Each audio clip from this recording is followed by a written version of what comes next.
इज्जत नफ्स किसी शख्स की महफूज नहीं, अब तो अपने ही निगहबानों से डर लगता है। डंके की चोट पर जालिम को बुरा करता हूँ, मुझे सूली से न जिंदानों से डर लगता है। वतन अजीज के हुक्मरानों और ओहदेदारों हाथ में कसकोल लिए अहयार के सामने हर वक्त भीख मिलने के मुंतजिर रहते हैं, जो न सिर्फ इस देश के तसफ्फुस को पामाल कर रहे हैं बल्कि आने वाले आइंदा हमारी नस्लों को गद्दारी जैसे शर्मनाक आदत से मुतारिफ भी करवा रहे हैं। तारीख में ऐसी कई कौमें के किस्से मिसाल हैं जिन कौमों ने मसलन के नाम पर अपने सरों को झुका करके दस्ते सवाल बुलंद किया और बाद में जिसका अंजाम बाजार में बिकने वाले सफेद जिस्मों की मानिंद कमतर और हकीर बन के उभरा। ऐसा ही कुछ अपने हाले वतन अजीज का भी है।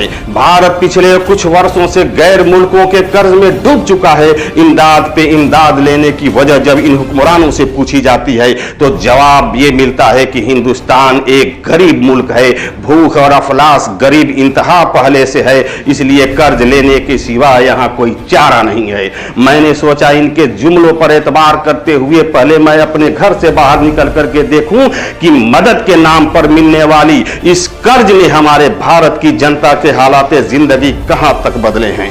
तो अफसोस हुआ, बहुत अफसोस हुआ। कहीं पर मैंने भूख से बिलखते मासूम बच्चों की आवाजें सुनी तो कहीं पर मैंने उजरा के फिरंगी कुत्तों को सैर होते हुए देखा, कहीं पर मैंने बाजार में बिकती हुई आदम की बेटी देखी तो कहीं पर मैंने वजीर आजम के तन पर लाखों का लिबास देखा, कहीं पर मैंने औलाद बराए फरोख्त के नारे सुने तो कहीं पर मैंने वजीर आजम और हुक्मरानों के आगे पीछे जाती ये 10-10 VIP गाड़ियां देखी। कहीं पर मैंने आसिफा की मां को उसके इंतजार में तिल तिल मरते देखा तो कहीं पर इस मुल्क के हुक्मरानों को अमेरिका के राष्ट्रपति के खुशामद में दिन रात एक करते देखा। मैं क्या क्या बताऊं, मैंने आतंकी हमलों में मरने वालों की लाशों को देखा, कई औरतों के उजड़ते सुहागों को देखा, मैंने कई नौजवानों के हाथों में डिग्रियां लिए बेरोजगारी के एवज में पार्लियामेंट हाउस के सामने आग में झुलसते और चाय पकौड़े बेचते हुए देखा,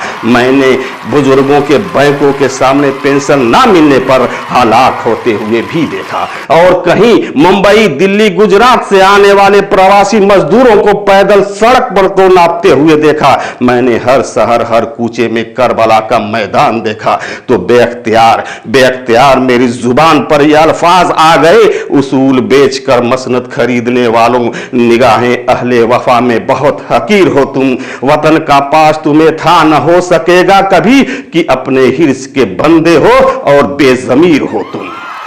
चंद रुपए के एवज में मुल्क की इज्जत मान और सम्मान को गिरवी रखने वाले इन हुक्मरानों से जब हमने इन सम्मानी राष्ट्र कहलवाने का भी हक छीन लिया, आज हिंदुस्तान उसी गुलामी की जंजीर में फिर जकड़ने जा रहा है जिसे आजाद करवाने के लिए कई शहीदों ने अपने लहू से मक्तलगाहों को सजाया था। कई हिंदुस्तान की बेटियां ने झांसी की रानी बनकर के तलवार उठाया था। कई शहीदों ने जिस गुलिस्तान को सजाने के लिए अपना लहू बहाया था, क्या यही है हिंदुस्तान? मैं पूछता हूं आपसे और अपने आप से और हर एक हिंदुस्तानी से, क्या यही है हमारा हिंदुस्तान? नहीं, यह दूसरों के टुकड़े पर पलने वाला हिंदुस्तान आज हमारे नेहरू का हिंदुस्तान नहीं है। मैं सलाम करता हूं तमाम कुर्बानियों को जो इस मुल्क को बनाने के लिए शहीदों ने अपने लहू की कुर्बानियां दी।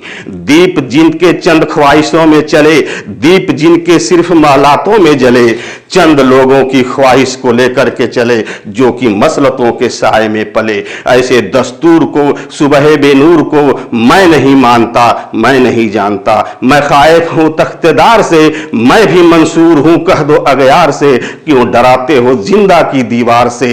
जुल्म की रात को, जहल की बात को मैं नहीं मानता, मैं नहीं जानता।